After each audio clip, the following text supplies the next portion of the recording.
సీనియస్ వార్తలకు స్వాగతం. నా పేరు జగన్నాథ్ రెడ్డి. మెగా జాబ్ మేళాలో ప్రభుత్వ చీఫ్ విప్ కు అవమానం. ఫ్లెక్సీలో చీఫ్ విప్ పట్నం ఎంపీ కొండాకు దక్కని చోటు, అసంతృప్తిలో వర్గీయులు. వికారాబాద్ జిల్లా తాండూరులో ఎమ్మెల్యే బుయ్యని మనోహర్ రెడ్డి ఆధ్వర్యంలో ఎంతో ప్రతిష్టాత్మకంగా నిర్వహించిన జాబ్ మేళాలో తెలంగాణ రాష్ట్ర చీఫ్ విప్ పట్నం మహేందర్ రెడ్డి, చేవెళ్ల పార్లమెంట్ సభ్యులు కొండా విశ్వేశ్వరరెడ్డికి అవమానం జరిగినట్లు గుసగుసలు వినిపించాయి. పట్టణంలోని వినాయక ఫంక్షన్ హాల్లో గురువారం మెగా జాబ్ మేళాను ఏర్పాటు చేశారు. ఈ కార్యక్రమంలో ఏర్పాటు చేసిన ఫ్లెక్సీలో రాష్ట్ర చీఫ్ విప్ పట్నం మహేందర్ రెడ్డి, చేవెళ్ల పార్లమెంట్ సభ్యులు కొండా విశ్వేశ్వరరెడ్డి ఫోటోలు కనిపించకపోవడం చర్చనీయాంశంగా మారింది. ఈ విషయాన్ని గమనించిన ఎమ్మెల్యే వర్గీయులు వెంటనే తేరుకొని ఫ్లెక్సీలో చీఫ్ విప్ పట్నం ఎంపీ కొండా స్టిక్కర్లను అతికించడం గమనార్హం. ఈ విషయంపై వారి వర్గీయులు అసంతృప్తి వ్యక్తం చేశారు.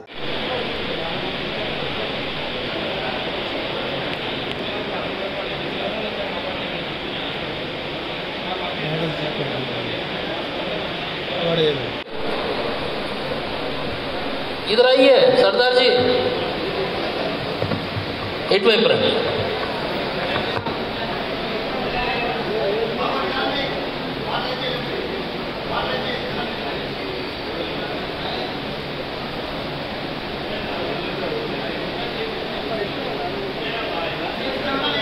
This is